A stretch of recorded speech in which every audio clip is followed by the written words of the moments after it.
advanced thermal solutions from America and also based in Holland, and works already his whole life as one of the top 5 consultants in the world with regards to thermal. So during his career, he works for all the guys, like for example Alcatel or Siemens or Philips, not so much with regards to LED, but if they have very big challenges with new designs, for example flat panel TVs, where they want to make this thickness with all those heat in there, they're going to hire Norbert as a consultant to find solutions. ASML, for example, do you know ASML? ASML is the world's biggest production of wafer stepper machines. 70% of all the ICs that come out are made by ASML machines. Thermal management is quite drastical there. I think the maximum delta T is 0.001 degrees C. Has to be stay stable when the lasers are writing on the wafers. That's his work, that's what he's doing. And we are very, very flattered from our side. We know each other already since quite some years. He gives the trainings to our customers in Holland and in Belgium. He also works as a consultant for our customers. And since about a year now, we made a business deal together that Norbert and his team, his laboratory team and his people back in Holland, they do all the thermal consultancies, developments, measurements for us. What, as one side, saves us an awful lot of money, because now it's within the group. And on the other side, gives us so much expertise with regards to not just making aluminium. And today, Norbert is going to teach us the ins and outs about a little. A little, yeah. Because you all will be tired. Okay, but I will a little bit go through what thermal management means, what you need to really implement an LED. Well, there is much more than just take an LED, take a heatsink, put it together, and that's it. You need to go to the calculation phase, you need to do selections to really come up with a good solution. For 1 watt LED, it's rather simple, but now we are really going to high power LEDs. Even for this kind of heatsink, you go up to 200 watt of dissipated power, and that really asks for different approaches. What I going to handle, and I don't want to go totally in detail, there are some formulas behind, and I don't want to bore you with all that stuff, but that you get a little bit of flavor of the process, how it works. I do a first comparison with LED and incandescent lamps, and just to give you a feeling, yeah, what's the difference? Why do we really need to take care of thermal management when we implement LED? Then, I think most of you already know why thermal management for LED is important. Then I go through some examples. Then the way how we solve this, just the approach, what we use at our end, but also in other ends. Then COP heatsink selection made easy. The work what we did together with MechaTronix to make it easy for you, for the customers to select the heatsink. That's why we're testing all those brand differences, that you just see, okay, I can just pick a temperature figure from the data sheet, and I approximately know, okay, this heatsink will work with this COB at this level, so you can make the selection rather easy. Otherwise, it's so much different heatsinks, so much different data, and it's really difficult to select the right thing for that. We added also to the paper a paper what we wrote about how you do the selection. What are the formulas, what you need to do, so if you really want to do the job yourself, it's some background information. Just compare two lamps, and they did the comparison between an incandescent lamp and an LED lamp, one of the latest things what Philips made. If you look to a 100 watt incandescent lamp and you compare it with a 100 watt comparable LED based lamp, what are the differences what you see? For incandescent, you see that about 83% goes into IR, another 12% heat losses, and only 5% goes into light. If you compare that with the LED thing, you see that 20 to 35% goes into light, and the remaining is still heat.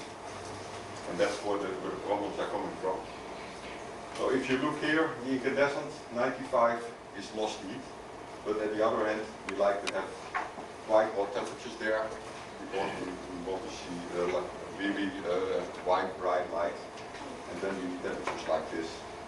If you look to LED, inlet power is approximately 23 watts.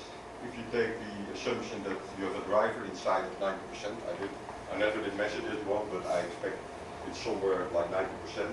30% goes into LED power, then about 17 watt is still dissipated power. Here we have to deal with temperatures in the order of 100 to 120 degrees C for the LED itself. So compare 2000 versus 100 to 120. I did make that comparison. And that is how it looks like. Power-wise, if you look to the electrical power, we really did a good thing. Because here we dissipate 100 watt, here we dissipate 23 watt. If you look to the really dissipate, the heated power is 95 versus 70 watts. So that's also, we did a good deal there. If you look to temperature, a standard lamp runs up to 2000 Kelvin, an LED lamp has to run up to 100 watt. Ambient will be the same, but if you look to your thermal resistance, if you assume that for a lamp you also have to keep this temperature within 2000 degrees C, you need a heatsink in the order of 20 watt Kelvin per watt.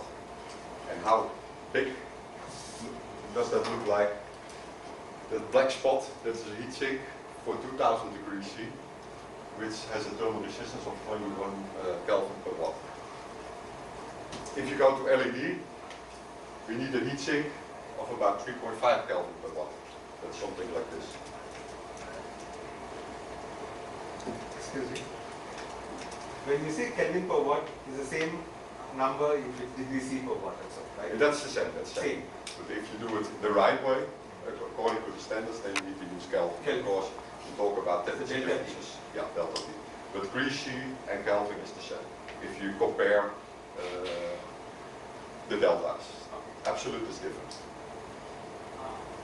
So what you see here, to cool this, or to keep this, it's not really cooling, to keep this at 2000 degrees, we need a heatsink of 7 by 7 millimeters. To cool the LED, we need a heatsink which has a surface area of about 1000 times more to keep the LED within spec. You see the power is reduced by 77%, but we have a huge cooling problem. And that's why if you want to implement LED in the right way, you need to look at cooling. Otherwise, no way you can solve it. In past or small LEDs, if you only use the signaling, that's fine. But now with the high power LED, you really have to look after that. And I think that's also a big risk. A lot of people who are designing lamps are coming from this incandescent market, halogen lamps, xenon lamps, that kind of stuff. They have to take a little bit care about thermal, but that's mainly that the thing doesn't go into fire. That's the main thing. It's not for a thermal perspective that they have to keep the silicon level. And that's a big change if you go to LED. And that are the type of customers we are working on, you are working with. They are mainly lamp picture builders, and they're not really aware of this kind of stuff. Why is temperature important? LED light output is strongly dependent on temperature. I think most of you all know it well. The nominal lambda is shifted over temperature. He has an effect of the forward voltage. Temperature reduces lifetime, but one also importantly, if you exceed a certain level, then the LED will really burn, flash, and itself. So temperature control is of crucial importance. What kind of temperatures do we see? Permanent damage, 120 to 150 degrees C junction temperature. If you look to life, you have to look to the data sheet, you have to ask the suppliers like Edison, like Ruby, like Lumileds, what the lifetime temperature should be for your junction, and I really talk here about junction. It can be 100 to 120 degrees, some of them are using 85, it depends, it really depends on your application. Next to that you also have to deal with safety regulations. That the lamps you should not be able to touch, the temperature should stay, for instance, below 60, 65 degrees C. And sometimes this regulation is more stringent than that regulation for your design. If you have a high bay which is standing there, is hanging there on a high height, it's not really a problem. But if you make something for in the room, a lamp, which is replacing an halogen lamp, then those safety regulations come around. Now these are, you have to deal with UL, CE, and you will see temperatures. But I think most of you are familiar with that kind of stuff. All kinds of different designs, from single up to COB types of stuff. You know it better than me. All this stuff comes together. Metal core, COB, heat sinks, lenses, drivers. It need to have a certain lumen output. You need to have an industrial design, maximum size. But it has to work inside, outside a certain ambient, and you have to guarantee a lifetime of 15 years, maybe 25 years. And yeah, how can we come to a real design, but what is work? The steps what we have to do the design right the first time, what we do, and what I also teach when I give my thermal management course are the following steps. The first thing is collect data, ask questions. When I go to a customer, I ask the question, yeah, what is your use? How are you going to use your product? Is it inside? Is it outside? Is it within Europe? Is it outside of Europe? Can you have solar load? Will there be air conditioning effects? Are you going to build it in a room, drill a hole, put it in the room, in the wall, or put it in the ceiling? All that kind of questions are important to really understand what will be the use of the product. And most customers, what I found in the LED market, really don't know. So they ask me, can you say something to me? Can you tell me what do I need to use? So we have to teach them there. Based on this, you have to define your boundary condition, because your boundary conditions really determine how your heat sink design, how your luminary design from the thermal perspective will look like. You have to put in a safety factor. Later on I will come back to that. And then we have three ways of solving the thermal problem. The first thing is to perform analytical calculations. Just do it by Excel or just on a piece of paper, do some first rough analysis. What do I need? What heat sink do I need? What interface material do I need? Do I have to deal with spraying resistance? What is my junction to case thermal resistance? That type of stuff. And I will show a little bit about it. If you go further, for instance, if you make a big lamp or you make a street lamp, it can be also very interesting to run computational studies, to do optimization. And there the CFD, computational fluid dynamic. There's a lot of good software nowadays which can help you to really understand how the heat is spread within the heat sink, within your enclosure, and it helps you really to optimize. And at the end, or in between, you always have to run an experiment. You always have to end with at least an experiment. And sometimes you have to do this first. It depends how critical it is. But don't forget to run experiments. Further, what you have to do, you have to look, okay, what comes out of this calculation, what comes out of that, and what comes out of that. And you have to compare the results, and the results need to be comparable within a few degrees C. If that's not the case, then you have to investigate what is happening here. Did I do my simulation wrong? Did I do my experiment wrong? And certainly the experiment, most people think, I measured the temperature, this is okay. The way you do your temperature measurement is really important, and the way and you can make big errors in it, but people believe this. People believe this lesser, and that even much lesser. So the goal can be in the way you do your experiments. What type of thermocouple did you select? What was the thickness? What is the diameter of the wire? How did you attach it? Where do you attach it? If you have a COB, a lot of COB nowadays have a DC point. That is very helpful. If the COB doesn't have the COB, how are you going to measure it? And how do you know if I measured my COB at the DC point, what is my junction temperature? A lot of questions, a lot of things. Also in the background, I have an experiment running where I put two different interface material on the same COB connected to the same heatsink. You see that the heatsinks are both at the same temperature, but you see that the DC point of the Verser interface material is showing lower temperatures than the heatsink. What is happening there? If you only measure the DC point and you make a selection, say, okay, that one, and I think that LED is better. That's not really the case, the interface is worse. We'll show you later. Yeah. I have a question. Yeah. Just now you mentioned about how do you fix it. So if it's a K-type thermocouple, is it okay to solder it to the TC point? Yeah, that's fine. Even in the If you are able to do that. Yeah. If you are able to really solder it, because soldering certainly on metal core is really tough. Yeah. We will show you later, immediately after the technical presentation. We go hands-on. We can have a look and I can show you a little bit. Most important is what type of thermocouple do you select? What are the diameters of the thermocouple wires? So, Yeah. Norbert, let's say if you can solder that to the TC point, Yeah. it doesn't make any difference from the soldering, when you test the temperature measurement. No, there is only a risk by soldering. The temperature goes really high. That's not really a problem for the thermocouple itself, because it can handle a few hundred degrees C. But it's possible. And the good thing is if you solder it, you have a good thermal connection. But we are operating the LED at the same time, so that's okay, right? The LED That's is okay. running. Yeah. And the live condition, the LED is running, right? So it's okay to have it soldered. Yeah, the LED is on or is not on? The LED is on. Yeah, I The should- thermocouple is soldered to it. Okay, but I should mount the thermocouple before you put it on. Ah, of course. But, otherwise, boundary condition.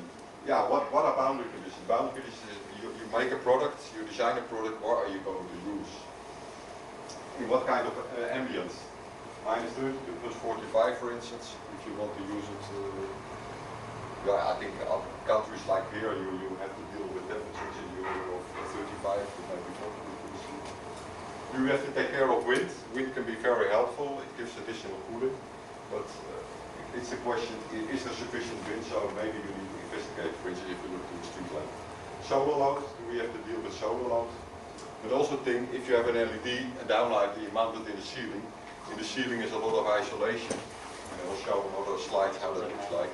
Then it can really have a huge effect on the cooling of the thing. But also if you drill a hole in a concrete wall, put your LED in, the cooling is really poor over there because there is no airflow. And you can have a nice heat sink like that with a good thermal resistance. If you put it in the wall, the whole thermal resistance is gone. You have some conduction cooling and some heat coming out of the front, but that's it.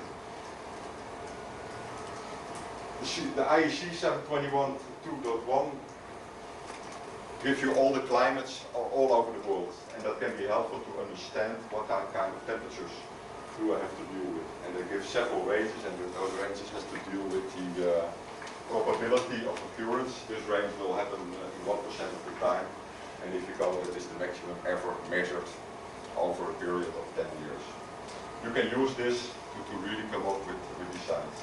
And this, of course, this is outside, but outside can also be inside. If you have a garage or something like that, then you have to deal with temperatures like this. This can be helpful to select the right temperatures. This is without solar load. You have to add solar load, and it's without wind. Just what they measure, the weather stations are measured. Now, this is the question. I want to install a downlighter. I have a room. In the room, it can become 40 degrees C. I have a downlighter there which dissipate 10 to 15 watts. Is my ambient within the false ceiling also 40 degrees? Yes, no, maybe, I really don't know. But yeah, you need to be aware, is that the case? Or are they just making a hole? Is there a lot of isolation material over here? Just drill a hole, put the LED in, and that's it. Now, I did a simulation, but I also did this experimentally, just look what is the effect. This is a ceiling where you can have free convection, so all the sides, it's a big space, so air can come in and just give cooling of the heat sink, of the downlighter. The base in this case will become 92 degrees C. Now I just put a box, and not even an isolated, just a box. I block the airflow there. And what you see already, the temperature goes up to 108 degrees C. So I have an increase of 16 degrees C just because of the mounting. So in this case, 40 degrees C ambient is not what's the real situation. It's more, so 40, it's 56. That is my ambient I have to deal with. So be aware of those things. Then design safety factor. What's the design safety factor? If you do calculation, if you do measurements, if you do simulations, don't design on the the limit what the suppliers are giving. Also put some safety factor in. If you do analytical calculation, use a safety factor of 80%. If you do a simulation, 85 to 90. If you do an experiment, use 90 degrees C. So if the specification is giving you 120 degrees C is my maximum junction temperature, I use a safety factor of 90 degrees C and I want to run it in an ambient of 40 degrees C. That means actually that you have to accept that the junction temperature, what you calculate, what you measure, should be below 112 degrees C. Then we start with running analytical modeling. How does that look like? In most cases we work with just network diagrams because that's easy. We calculate the resistances and it helps us to understand what is happening, which resistance is the most important and where do we need to really look for. This is the real dissipated power, so the electrical power is the dissipated power. Then this is the junction to board thermal resistance, the outside of the housing. By an interface, you go into the heatsink. In the heatsink, you have to deal with spreading resistance because where your source is located, the source location is hotter than the rest of your heatsink, and that's called spreading resistance. And then you have the real resistance of your heatsink itself, and this is at the end. That's how the whole calculation is, and yeah, the thing what you have to do with analytical calculations, we have to find out what those resistances are, fill them in, and just run the calculation. The benefit is, if you do that, you see the value, so you also see the importance of those values. So if you have a problem, or you need, for instance, I like to select, if you see, for instance, a value in an interface of 1 Kelvin per watt, and that's really giving a big delta T over the interface, then you know, I have to look over there. Excuse me. So when we get data from MechaTronix, our spreading and our HS ambient is already together, isn't it? Yeah. Now what MechaTronix present is this thermal resistance, heatsink to ambient, and next to that we give a graph. We calculated the graph for the spreading resistance. It depends on the model actually. For the pin-fin heatsinks, in the last page of the pin-fin datasheet, you see the spreading curve. I will show it. It's in the presentation. I will show how it works. But for all the other heatsinks, we don't talk about spreading. Norbert measures with a small source of about 30 by 30. Yeah, it's a TO263. What I use. So it's calibrated on a small source, which is a little bit compared to the LED COB size. So actually, we measure the complete Including RTH. spraying. Yeah. Yeah. But, and that's what you show, this resistance for a natural cooled heatsink is not constant. It depends on the power dissipation. So that's why you also present in the data sheets a power level and then a delta T. The power here and then a delta T there.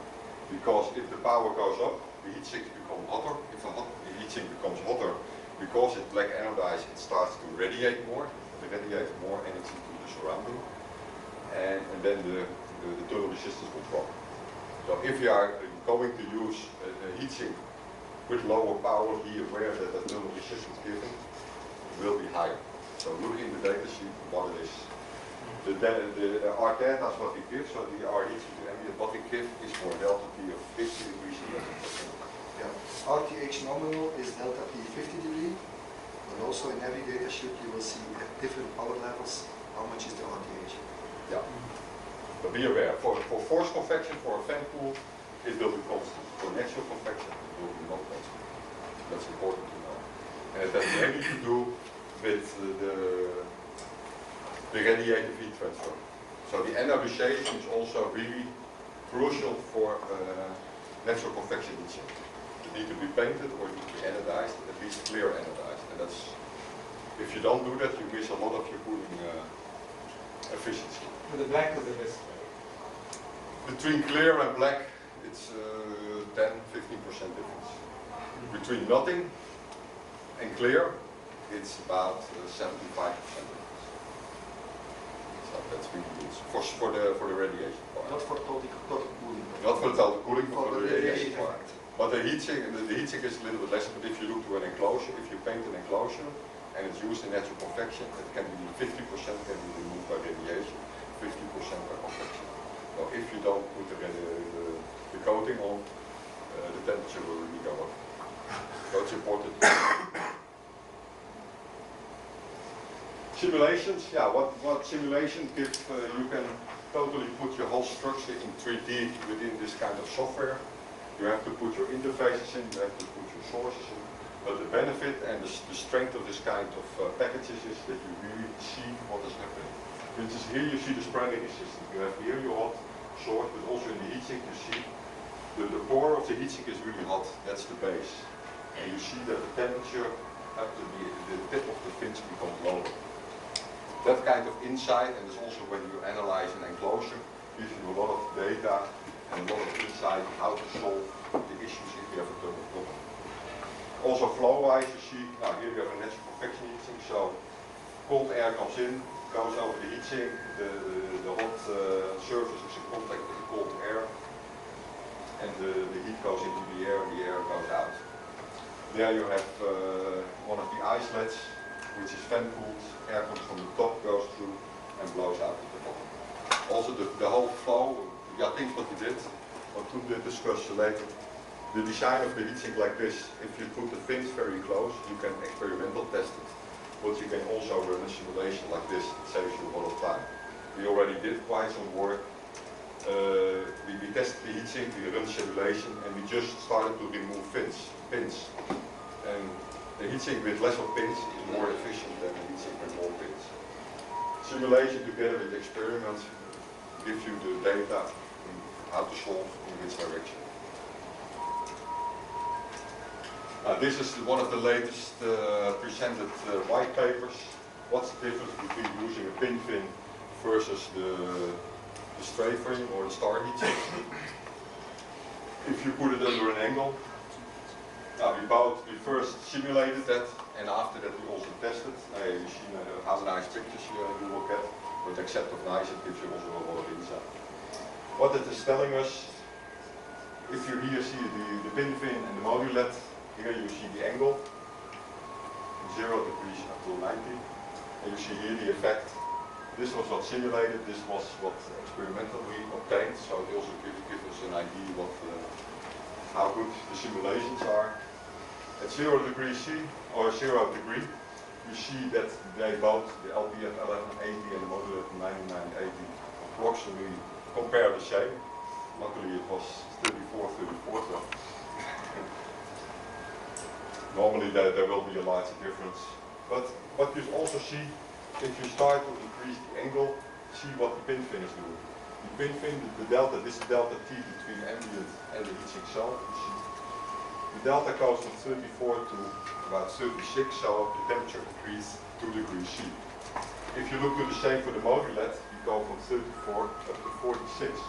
So the temperature increased 12 degrees C. And that's the reason why it makes sense if you are going to use a linear this way, to select a pin fin instead of a straight fin in this case. Here you also see, because that was also one of the questions before, like, yeah, but the modulet is not cooling like this. But up to about 50 degrees Celsius, a 50 degree angle, that's already like this. It's almost no effect, it's only 2 degrees. Or this cooler, or about 3000 lumen power. Yeah. Now we tested and simulated with 30 watt. Now we also tested it because next to the simulation I also always want to test. And if the heatsinks are available, why not do that? So we did it, we tested it at different angles, and yeah, we presented the data in a white paper.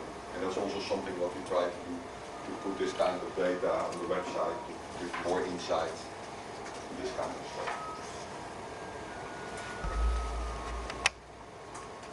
How does the selection process for a COB? And I just showed what the steps are, and now I quickly go over it if you go to a selection of the COB and heatsink.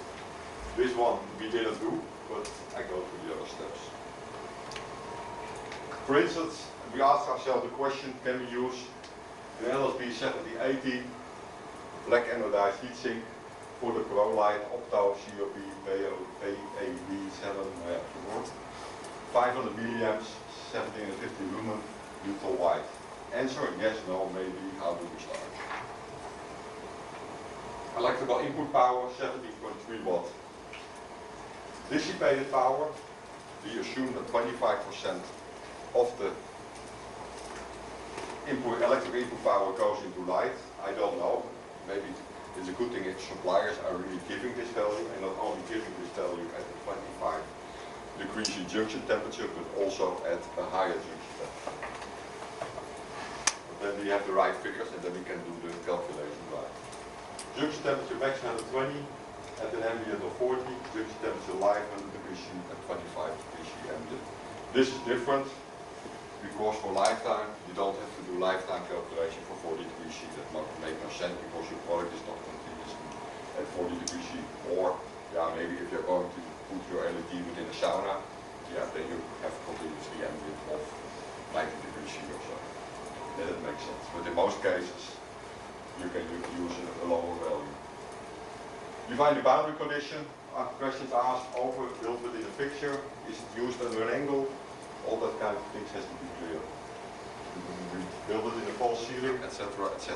You need to get a good view on what is happening, and you already can do this kind of calculations and analysis before a product is being made. Then the design safety factor. That's the formula. This is the way you do the calculations. 120 degrees C, 40 degrees C ambient. Your maximum junction coming out of your calculation, coming out of your experiment, coming out of your simulation should stay below 112 degrees C. That means there is a delta T between the junction and the ambient of 70 Kelvin. You do the same for lifetime. You see we have a delta of 68. That means that the lifetime requirement is more stringent than the maximum requirement. So be aware of that. Do that calculation because yeah, you have to select one or both for your design. Then we have to fill in all those resistances. This is a given. This is something which is in most cases defined by the LED supplier because that's a part of the package. And if they have a metal floorboard, for instance, or you have a COB, this is embedded in the design. Then we have the interface, we have the spreading, and we have the heatsink, and we have the solvent formula. And then the question is, yeah, do we really have a solution? Will this work? Now, this is roughly how you do the calculation. Within the paper you will find the formula, then you can do it yourself. You calculate junction to board, you calculate the interface resistance, and there I use 3M8820. And I will show you later why I did that. Spreading resistance, and this was the heatsink.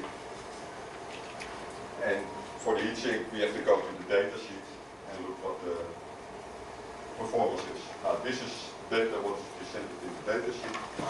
Here we have the dissipated power, so that is not the electrical power, it's the really dissipated power. So that's the electrical power minus the light power.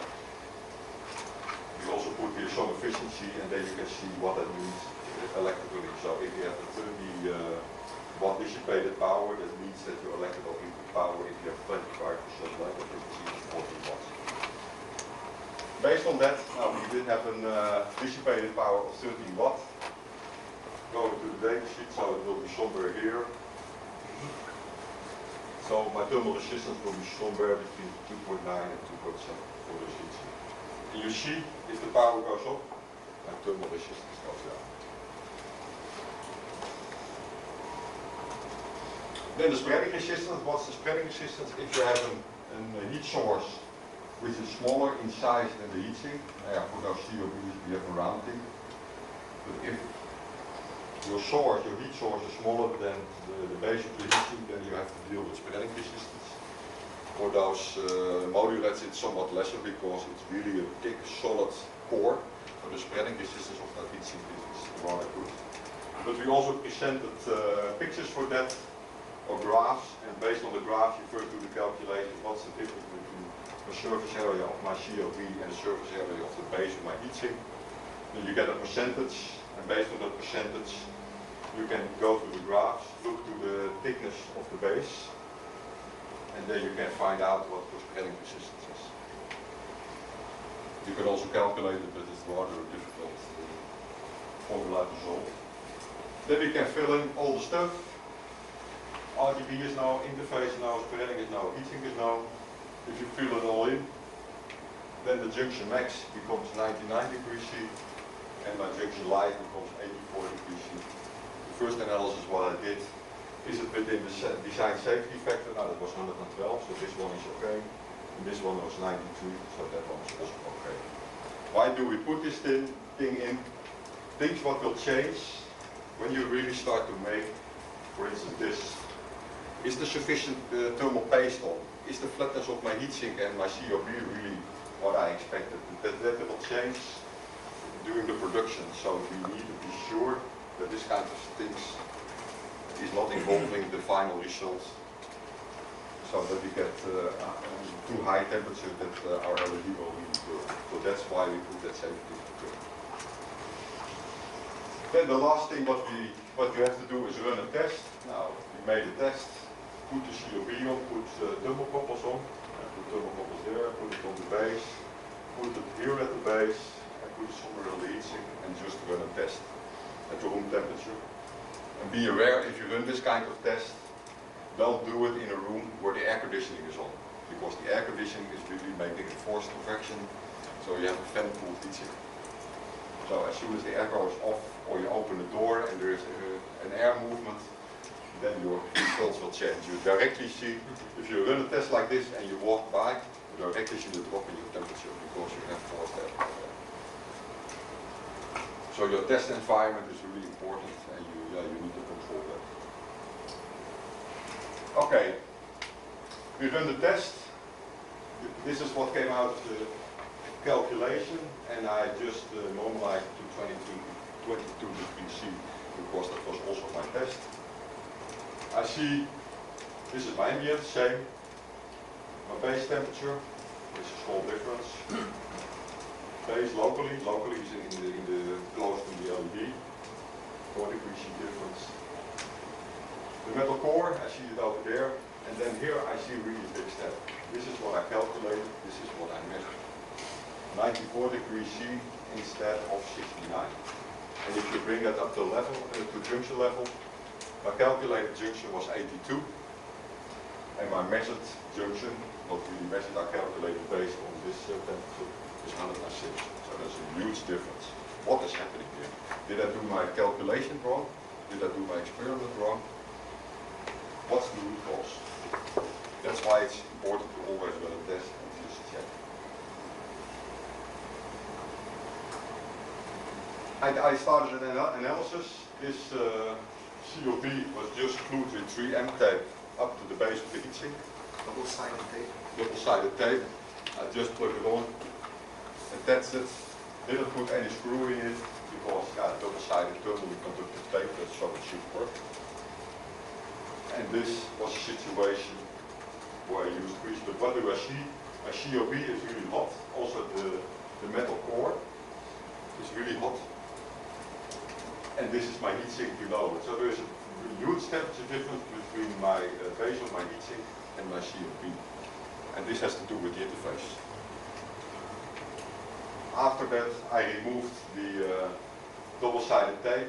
I put grease in between. I screwed the whole thing, and you see there's almost no temperature difference between the base and my metal core board. So the interface was here really the problem.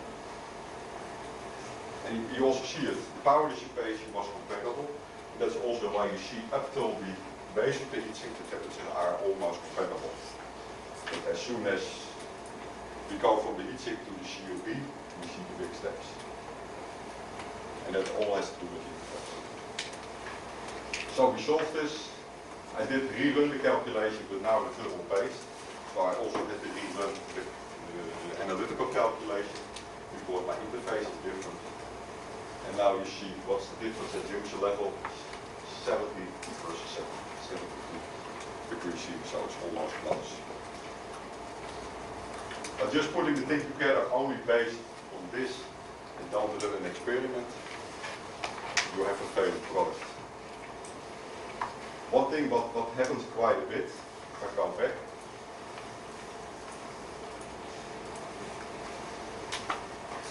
is interface resistance. We run that calculation based on the data sheets of the supplier. We use this thermal impedance value which is in the data sheets. Those are nice values, but those values are good for comparison, but they're measured in a certain way according to a certain standard. This is a different application. That value can be far off what the data sheet is telling you. So you really have to run an experiment to really know what it is. So you can use that figures to select, okay, this interface is better than that. But that's the only thing. You always have to run a test to be sure.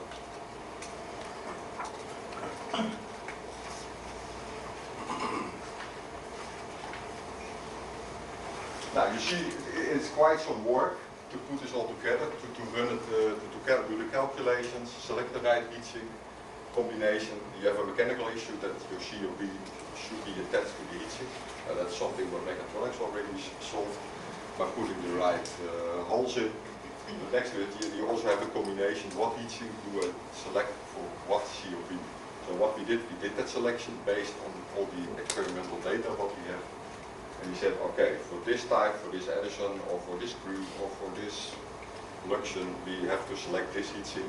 And we made the combination and we really experimented, tested it to be sure, and also to give the data to the customers that they know, okay, if I use this heatsink with this COB at this current level, then I can expect that the COB, the TC point of the COB becomes 80 degrees C, 65 degrees C.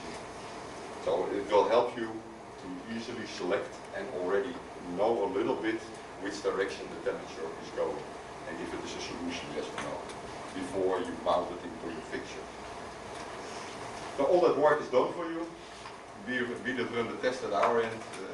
The data is presented in the MechaTronix data sheet per supplier, per brand, and so that will help you to more easily do the selection and tell the customer, okay, if you use this heatsink with this COB at this current level, then you will see approximately that temperature. Then you can run your lifetime calculations, and it saves you a lot of time. Although it's not very difficult, it's a lot of work to run the simulations and you have and your testing, and now you can do a quick selection. Now, what in our lab we have the standard setup now, more setups, and we automate the testing. We put thermocouples on the PC point, on the heatsink. We measure the input current, we measure the input voltage, and we fill in the sheet. The temperature measures ambient, we measure the cathode, depending on some supplies for the COB, you have to measure the cathode, or you might have to measure the PC point. So we first look at what is required. And we also add some other measuring points. We measure the total amount of electrical power, what goes in, and that is the basis for all the data sheets that MechaTronix is presenting. And it's a continuously job. A new COB comes in, other COB new versions, we do the selection and we run the test. And you can imagine it's natural convection heatsink. Each test has to run for at least 1.5 to 2 hours per current setting to get the data. Can you imagine when you remember the data sheet we went through before? How many measurements they have to do now? We have now 3 setups and I'm thinking about to make that 10. To get all the data done of all the COB suppliers which are coming. Can you test this? Can you test that combination, that combination? But the good thing is, it's all validated. It's validated for all those different brands. It makes life much more easy to sell it for you, and you can really present it. It's really experimental verified. It's not just a selection made theoretically. No, it's really experimental tested. So this is what it is. As a conclusion, many lab parameters are temperature dependent. Thermal management is of crucial importance. For the major OEM COBs, we did the selection already. So we made the combination mechanically but also thermally. And we did experimental verify that. It's a continuously job. So when new COB comes in or new brands are subscribing to MechaTronix, then we decide what we need to test, and we run the test and present the data. Important that and that's mainly referring to the test what I'm running there. When you do an experimental measurement, not only measure the COP, point, but also measure the heat sink and measure the ambient. So measure more points because that's important. And based on this, what it can do you, if you measure TC but also the base of the heat sink, you know if you have a problem with your interface, yes or no. Question? This thermal interface material, usually they test it for 2,000 or 3,000 hours for separation of the components. Yeah. So, but we actually use it for 50,000 hours. Is this 2,000 hours test data good enough? I think for the interface, yeah, that will be quite Good enough. yeah. And If it doesn't drip out, yeah. then normally that won't happen. separations. And if you look to cap fillers normally becomes better over time. I did quite a lot of testing, those kind of tests myself. You see when the interface is made and you don't change anything, you don't really see a drop in performance. You guys also know phase change material? You know that? Yeah, it's probably not that. Yeah. It looks like a thermal interface pad. It can also be pre-cutted in certain shapes. But you apply it in the first heat cycle of the LED, it actually melts. So it's much easier to apply. And after the first heat cycle, it really melts and it gives a really perfect adhesion So actually. what it does, it fills in all the gaps. Yeah. After the melt. It's quite good. Certainly when you go high power, when you go more to the tens of watts already, and 20s and 30s, 40s, 50s, that's the kind of material we suggest to use. Or thermal grease, of course. Yeah. But yeah, make it as thin as possible, certainly for those high power stuff. It's phase change or paste. It's not so easy to apply or to feel. I know. Sorry? It's not so easy to apply or to feel. Really. No, but what you can do if you make if you have certain COB, you can make a pre-cut phase change material which you simply can put on. Yeah, but if you want Peel off, it's very to peel off, it always breaks. Yeah, afterwards when you have to dismantle stuff, or what do you mean? Okay, you take one side. Yeah, usually when you try to peel off, something fine gets still on the. Yeah, you have to make it hot again. What do you mean with peel off? When you take the plastic or whatever, yes, the wax to paper. apply. Oh, the carrier. Yeah. Yeah, then always some part is coming with the tape, you know. That must be low quality. Yeah. I think it's Low quality tape. But they just have high quality. This is expensive, yeah. Maybe it's Or all the most easy to put it on your COB first. And Yeah, then yeah. put it on the heat sink. Oh, it's first on the COB. Still. But then when you, if you don't find the right hole on the module, which is sometimes not easy at first. Yeah, you are fucked. Now we made for our testing a special setup that we always have the same thickness of grease. Have you done any sort of pre-screen printed Yeah, we heat screen sinks? printed that. Yeah. We're actually thinking about next year placing, not for grease printing, but there is a kind of material what you can pre-print in the same kind of way like a silk screen Yeah. printing. Yeah. And after that it can be covered by a peel-off tape. yeah. So Okay. that stuff we can actually pre-apply, or we can pre-apply in the future. We're thinking about investing in a printing machine that we can give you the options to But you need to know print the already size. the dies Yeah. for certain brands. Then we cover it by a peel-off mask. Your customer just has to go this and screw it. There's a PCB supplier in the UK who does that on the back of the MC PCB for discrete LEDs. Yeah. That's good. Yeah, that's quite But nice. with this diverse sizes of COBs, it's not an easy task. Yeah. But if it is larger, then it becomes a mess. Yeah. As soon as it heated up, it can start. We to can't break. just do it on all the stock because one guy is going to use a Bridgelux Yeah, RS on it. yeah.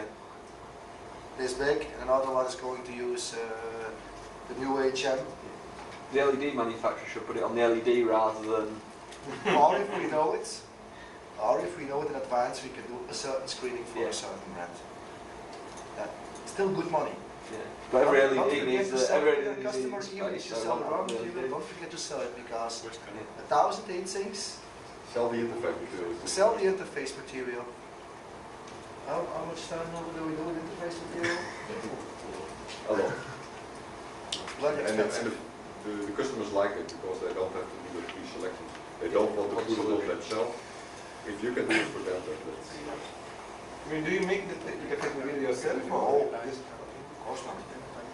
Oh, most of the time we work with LED because LED is a manufacturer. They distribute in Belgium and Holland through Telerex, so they have quite a big discount on that. That makes the selling easier. But we use whatever, the custom LED technologies, L-A-I-O-E. But we use whatever customer asks us. If they want backfist, we use backfist. If they want another one, we use another one. But don't select it on your basis. Test it. We'll ask you, Norbert. So you tell us. Yeah, but it will also not tell if you have a really good performance in the data sheet. It doesn't really tell you that in the actual application it is really good. Sometimes you can, sometimes it happens quite often that you can select a much cheaper, lesser performing formulation, less performing formulation. Interface material will still do the job. You only have a difference of maybe 1 to 2 which is acceptable, which you can save on water. That's also an advantage of using these holders actually. Before we are always screwing at 2 points and you don't have really a good equal spreading of your pressure. I can understand actually why, like in Korea, they have to use these holders. Because you really, okay, you also screw just on 2 points, but your plastic, your mechanics of your plastic is actually spreading out the power much better. Yeah. For high power applications, much better than just COB screw. Okay. I suggest actually, because you asked me, can we soldier points and stuff like that, but I'm gonna show you how you have to measure. I will show you how easy, do you have your calculator and everything? Yeah. Okay, You can apply it yourself. let's measure.